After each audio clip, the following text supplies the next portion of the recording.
This is English shorthand dictation number 53 and the dictation speed is 160 words per minute. Ready? Start. I extend my warm felicitation to all the dignitaries present in this august gathering. I am delighted to have the opportunity to be a part of the Golden Jubilee celebrations of our country's premier institution, namely Central Vigilance Commission, which has been instrumental in combating corruption for decades.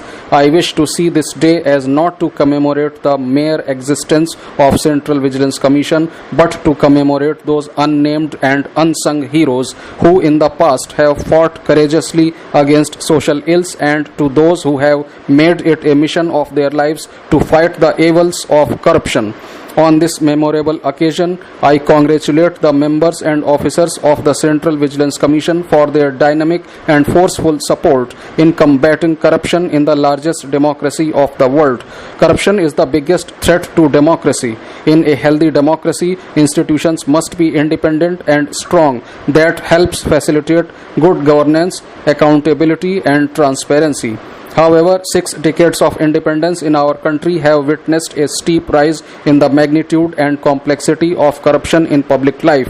Values in public life and perspective of these values have undergone tremendous change. It seems that the consequences of corruption are well known, perhaps not well realized. It is because either we have given up hope of making our country less corrupt, or we have come to terms with corruption, accepting it as a facet of life. Both these attitudes are hazardous for working of our democracy. The Central Vigilance Commission, being apex integrity institution entrusted with the task of overseeing vigilance administration and implementing government policies against corruption, has greater responsibility in addressing the issue. Undoubtedly, the Commission has always been committed to mitigate corruption at all levels by stressing on various preventive and punitive measures. The Commission's role as a watchdog became more crucial after the Supreme Court judgment in the Jain Hawala case.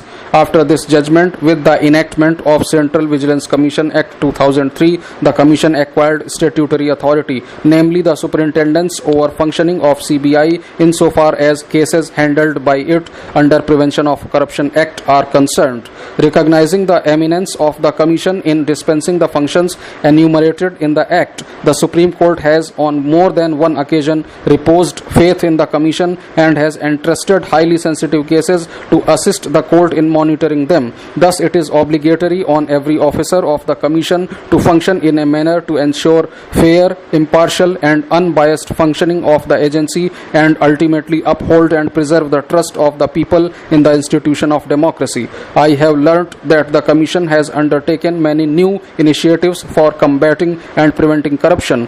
Leveraging of technology to combat corruption is one such significant initiative. Central Vigilance Commission has been continuously emphasizing public sector undertakings and other organizations for adoption of latest technological initiatives like e-tendering, e-procurement, e-payment, etc. Further, the Commission has also laid down guidelines for promoting strong internal control mechanism for transparency, fair play, and objectivity in matters related to public administration. With the advent of Lokpal and Lokayukta Act 2013, I foresee a greater cooperation and interaction between these institutions, with their strength coming together to make good governance a reality in this country. Further, delay in receiving sanction for prosecution of public officials will not be an issue anymore in view of the provisions in Lokpal Act. Another significant yet ignored factor is that in order to improve vigilance administration, it is necessary to sensitize the citizens of this country about corruption. If we want to make things happen, we must first believe that it can happen. Every opinion becomes respectable if you hold it for a sufficiently long time. Today, the citizens of this country view corruption as inevitable, but the inevitable becomes intolerable the moment it is perceived to be no more inevitable. Spreading awareness about the ill effects of corruption and the ways of fighting it is the most effective strategy to reduce corruption. Awareness leads to empowerment. India in the recent past has been more more vocal than ever before in denouncing the act of corruption. Central Vigilance Commission must work more vigorously for safeguarding the trust of the people. Nevertheless, the problem of corruption is pervasive and reach of vigilance institutions is limited. While anti-corruption agencies are striving to address the widespread problem of corruption, their task cannot be truly accomplished without active participation of all stakeholders. It must be realized that corruption in our country not only threats the concept of constitutional governance but also degrades the institution of democracy and the rule of law. Our constitution does not grant liberty to anyone to be corrupt. The efficacy of every single fundamental right, originally envisaged as a product of judicial activism, depends on immunity from corruption in public and political life. The Constitution of India envisages a democratic culture which does not permit the exploitation of public resources, power, position and preeminence for private gains.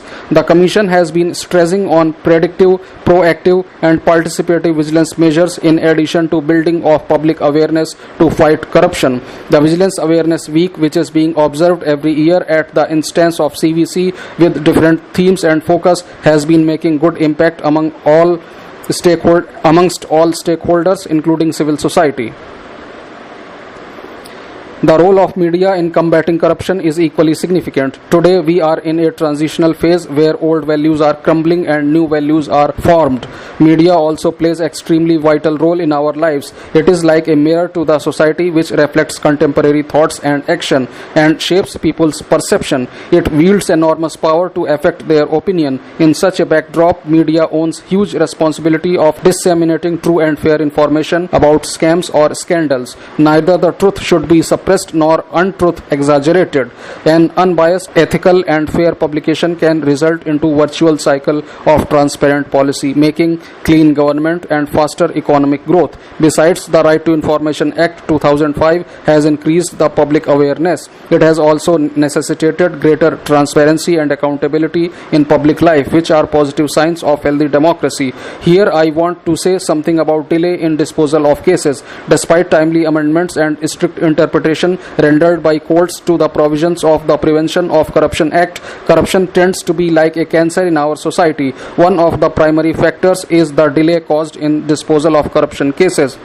Delay in trial allows the guilty to get away as they are not awarded the punishment which they deserve. Yesterday, a senior judge of Supreme Court from Japan along with her colleague visited our Supreme Court and she met me in my chamber. When we exchanged our views on the judicial system, she informed me that in Japan there is a legislation which makes it compulsory that every case, whether it is civil, criminal or constitutional, should be disposed of within 2 years. Unfortunately, here we are not having that system. In certain cases, like in cases of crimes against women, after filing of charge sheet, the court is expected to dispose it of within 6 months. But unfortunately, courts are not in a position to complete the same within the time. That is the reason the government constitutes special courts for this type of cases. I request through this august gathering and through our friends in media that the courts dealing with such corruption matters should make all endeavor for early completion of the trial. The delay is continuing even today. Our Chief Commissioner has furnished certain details about the pending matters. As head of the judiciary, it is my duty to inform that over 6,500 cases are under trial under Prevention of Corruption Act as on 31st December 2013. Out of them, around 3,500 cases are more than 5 years old.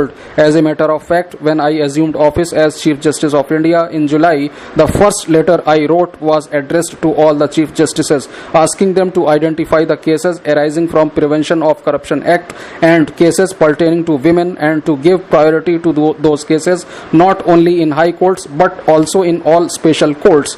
I asked them to send the periodical compliance reports. If there is any problem, they are free to inform, and I am ready to take up the matter with the government. From the moment I assumed office, I have been requesting the central and state governments to set up more special courts for speedy disposal of such cases, and the government is equally interested in this issue.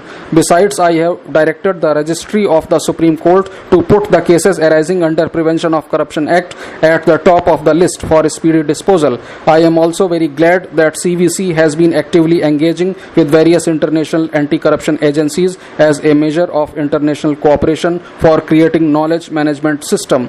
The International Association of Anti-Corruption Authorities has been one such collaborative initiative which is laudable. As far as Golden Jubilee is concerned, the CVC has drawn a detailed plan for not only celebrations but also for meaningful and purposeful deliberations. A number of constructive ideas for action have emerged out of these deliberations, and I am sure that the CVC would make use of these ideas by taking them forward for implementation. These changes are not difficult to bring in. It is the will which is missing.